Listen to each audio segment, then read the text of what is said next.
नमस्कार, आप सभी का स्वागत है सत्कर्म योग चैनल में। मित्रों, आज आप सुन पाएंगे हरतालिका व्रत का महत्व और इससे जुड़ी पौराणिक कथा। इस कथा के पाठ से मिलता है सुख सौभाग्य। किसी भी व्रत की कथा न सुनने से व्रत अधूरा रह जाता है। तो इस कथा को भक्तिभाव से सुनें और सबसे पहले कमेंट बॉक्स में जय मां पार्वती लिख दें। मित्रों, शास्त्रों के अनुसार भाद्रपद शुक्ल तृतीया को मनाए जाने वाला हरतालिका तीज व्रत कठिन व्रतों में से एक माना जाता है। इस व्रत में सुहागिनें और कुंवारी कन्याएं पूरे श्रद्धापूर्वक व्रत रखकर इस पर्व को उत्साहपूर्वक मनाती हैं। हरतालिका तीज के व्रत का महत्व माता पार्वती से जुड़ा हुआ है। पुराणों में उल्लेख मिलता है कि देवी पार्वती ने शिव को पति के रूप में पाने के लिए कठोर तप किया और वरदान में उन्हें ही मांग लिया। इस दिन को हरतालिका इसलिए कहते हैं क्योंकि पार्वती की सहेली उनका हरण कर घनघोर जंगल में ले गई थी।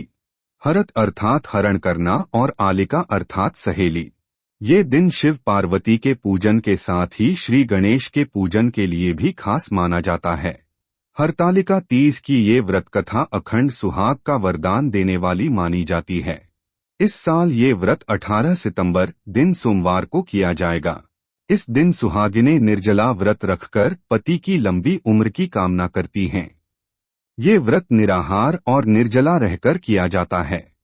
इस पर्व की मान्यता के अनुसार इस व्रत में सुहागिनें सुबह से लेकर अगले दिन सुबह सूर्योदय तक जल ग्रहण तक नहीं करती, यानी 24 घंटे तक बिना अन्न जल के सुहागिन महिलाएं हरतालिका तीज का व्रत करती हैं। अब सुनिए हरतालिका तीज की पौराणिक कथा। हरतालिका तीज की ये पौराणिक कथा शिव जी ने ही मां पार्वती को सुनाई थी और इसी कथा में मां पार्वती को उनका पिछला जन्म याद दिलाया था। शिव जी कहते हैं, हे गौरा, पिछले जन्म में तुमने मुझे पाने के लिए बहुत छोटी उम्र में कठोर तप और घोर तपस्या की थी। तुमने ना तो कुछ खाया और ना ही पिया, बस हवा और सूखे पत्ते चबाए। जला देने वाली गर्मी हो या कपा देने वाली ठंड, तुम नहीं हटी, डटी रहीं। बारिश में भी तुमने जल नहीं पिया। तुम्हें इस हालत में देखकर तुम्हारे पिता दुखी थे। उनको दुखी देखकर नारद मुनि आए और कहा कि मैं भगवान विष्णु के कहने पर यहाँ आया हूँ। वे आपकी कन्या से विवाह करना चाहते हैं और इस बारे में मैं आपकी राय जानना चाहता हूँ। नारद जी की बात सुनकर आपके पिता बोले कि अगर भगवान विष्णु ये चाहते हैं तो मुझे कोई आपत्ति नहीं, परंतु जब तुम्हें इस विवाह के बारे में पता चला तो तुम दुखी हो गईं। तुम्हारी एक सहेली ने तुम्हारे दुख का कारण पूछा तो तुमने कहा कि मैंने सच्चे मन से भगवान शिव का वरण किया है, किंतु मेरे पिता ने मेरा विवाह विष्णु जी के साथ तय कर दिया है। मैं विचित्र धर्म संकट में हूँ। अब मेरे पास प्राण त्याग देने के अलावा कोई और उपाय नहीं बचा। तुम्हारी सखी बहुत ही समझदार थी। उसने पूछा कि प्राण छोड़ने का यहाँ कारण ही क्या है। संकट के समय धैर्य से काम लेना चाहिए। नारी के जीवन की सार्थकता इसी में है कि जिसे मन से पति रूप में एक बार वरण कर लिया आजीवन उसी से निर्वाह करें। मैं तुम्हें घनघोर वन में ले चलती हूँ जो साधना स्थल भी है। वहाँ तुम्हारे पिता तुम्हें खोज भी नहीं पाएंगे। मुझे पूर्ण विश्वास है कि ईश्वर अवश्य ही तुम्हारी सहायता करेंगे। तुमने ऐसा ही किया। तुम्हारे पिता तुम्हें घर में न पाकर बड़े चिंतित और दुखी हुए।